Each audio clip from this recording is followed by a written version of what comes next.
Hey kids, I wanted to take a minute and show you this Tom's Line Engineering PedalBoard Power Supply that I'm very impressed with.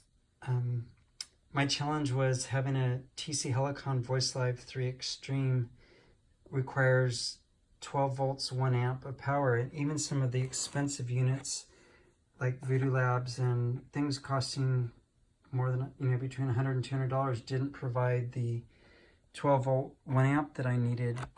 And so I saw this on Amazon after looking around a lot, ordered it. It was 35 bucks. I got it, couldn't tell by the picture, but when you see it in person, this thing is tiny. If you can just see how tiny it is compared to my hand.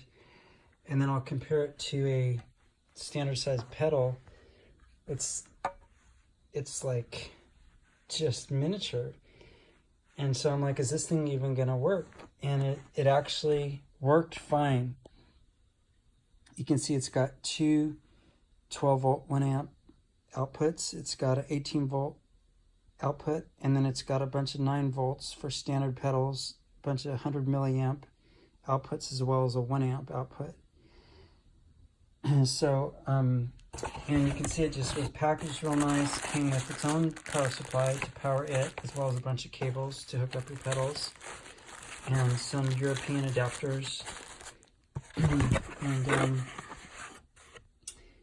anyway, I was just super impressed by it.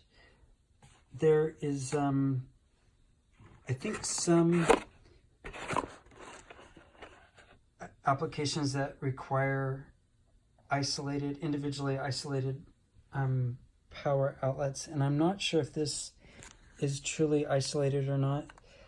I did experience, I was using a inexpensive Behringer DI slash preamp, and I was getting a little bit of noise.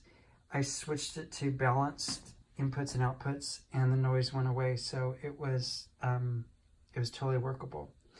So anyway, that especially for people that have TC Helicon products that require 12 volts, 1 amp, I'm really impressed with this thing for 35 bucks. It's an incredible deal. It's super small, which is great for a pedal board that doesn't have a ton of space. And if you get it from Amazon or somewhere that has a return policy, if you don't like it, you can return it. So I'm giving a thumbs up for this guy, and that's my story. Bye.